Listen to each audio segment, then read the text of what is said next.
Dobar dan i dobrodošli u 4. epizodu Osnove vrtlarenja gdje ćemo posaditi ovu prekrasnu ružu penjačicu i ovu ukrasnu travu iz posude. Ako se sjećate, radili smo gnojivo, pa ćemo provjeriti kako izgleda.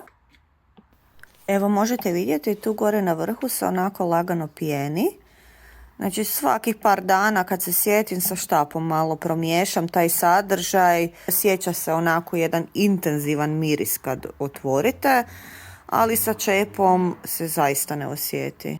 Ako niste uspjeli pogledati video o izradi gnojiva, stavit ću vam link u komentar pa da možete i to pogledati. A sada idemo na sađenje naših biljkica. Krenut ćemo prvo od ruže.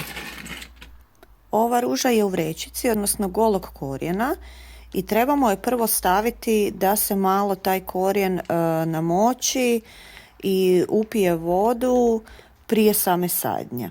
Evo, pokazat ću vam kako. Otvorimo ružu, znači pažljivo je izvadimo iz ove vrećice, za to će mi trebati škare. Evo ih, znači smjestit ću ružu u ovu staru posudu koju sam napunila vodom. Unutra je inače kišnica ili možete koristiti odstajalu vodu. Pažljivo ćemo maknuti ovaj plastični omotač i pažljivo ćemo isto tako maknuti i ovu mrežicu koja drži to sve na okupu.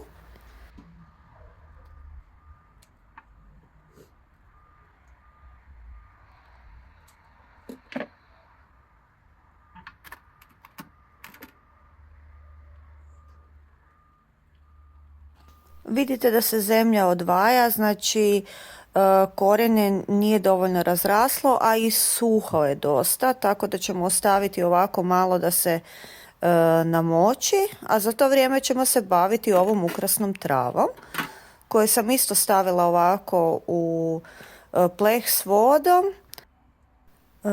Čini se da i ona ima onako malo slabiji korijen, ali ono što je još bitnije, tu nije samo jedna biljka, nego ih ima dosta. Evo pokazat ću vam. To sve možemo rasjeći i napraviti puno malih osnovnih biljčica koje će se opet širiti, pa ću vam pokazati i kako. Pažljivo ću izvaditi koliko se da od biljke. A evo samo da ovo sklonim. Uz pomoć ovih vrtnih škara, znači oštrih škara, ćemo razdijeliti, tu bi se dalo razdijeliti sigurno na jedno 5-6 komada, ali za početak da igramo na sigurno idemo razdvojiti 3 nekakve biljke koje će imati svoje središte i svoj korijen. Znači gledajte gdje se koja biljka razdvaja, gdje je koje središte iz kojeg se zapravo ta trava kreće i krenite rezati prema korijenu. Ne morate se bojati rezati korijen, ovako rezanje će dapače potaknuti još više grananja korijena i još bolji rast. Okrenite sadnicu malo na jednu stranu, malo na drugu stranu, znači pratite tu neku zamišljenu liniju kako biste taj jedan dio biljke, odnosno ove sadnice uspjeli odrezati i pretvoriti u novu biljku. Evo ga, imamo prvu. Evo i ovaj drugi komad sam razdvojila na još 2 dijela. Kažem, moglo bi još i više, ali imamo sada 3 kvalitetne biljke za sadnju i sada samo trebamo odrediti mjesto. Dok sadimo ove trave, još ću ostaviti malo da se namače ova ruža. Malo je već upila ova zemlja vode, malo ću je još ovako i zaliti, tako da stvarno se dobro upije prije same sadnje. A ovo je gredica gdje ćemo posaditi ružu i ove trave. Ako se sjećate, tu smo već sadili i indijski jorgovan i žuti klematis. Oni su se lijepo primili i na proljeće ćemo vidjeti prve rezultate.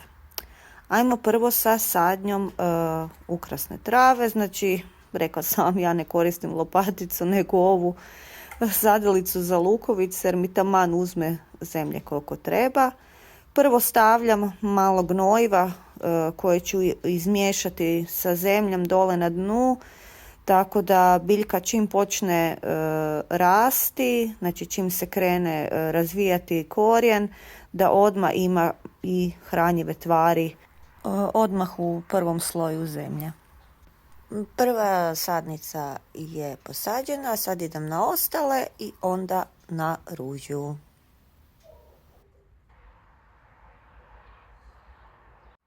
Samo da vam pokažem kako ta ukrasna trava izgleda kad se razraste. Znači zauzima dosta mjesta i zimzelena, što je najbitnije. Znači po zimi će vam uvijek biti zelena. A sad idemo na sadnju ruže. Opet iskopavam rupu za nju. Moram gledati da je dovoljno velika, znači da stane unutra cijeli korijen.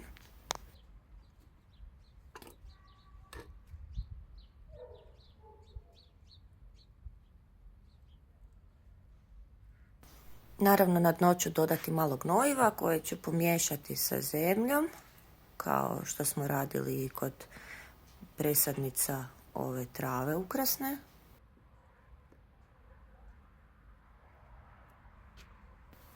Evo i ruže koja se fino namočila onako dobro u ovoj odstajaloj vodi i gledam do kuda mi mora doći, znači do kud mora biti u zemlji. Znači sav dio koji je prije bio prekriven zemljom mora biti i sada. Zato ću još malo produbiti tu rupu kako bi mi skroz stala onako kako je i prije bila. Evo, lagano namještavanje i spremna je za sadnju.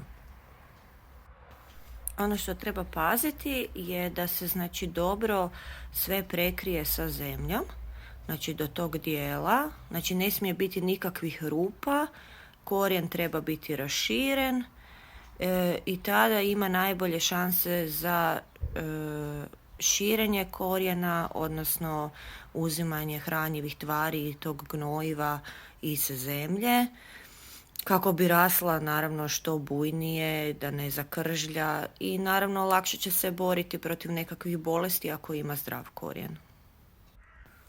Zemlju lagano utiskavam u te rupe i nadodajem naravno da se to sve popuni i evo ga, to je to. Ružica je posađena. Taman će mi ova količina vode biti da ju zalijem. Znači, tu je čak ostalo i malo tog supstrata. Sve biljke nakon što ih posadite morate zaliti, odmah zaliti. I naša prva sadnja je gotova. Recite kako je vama uspjelo. Pišite mi u komentarima i ne zaboravite se pretplatiti.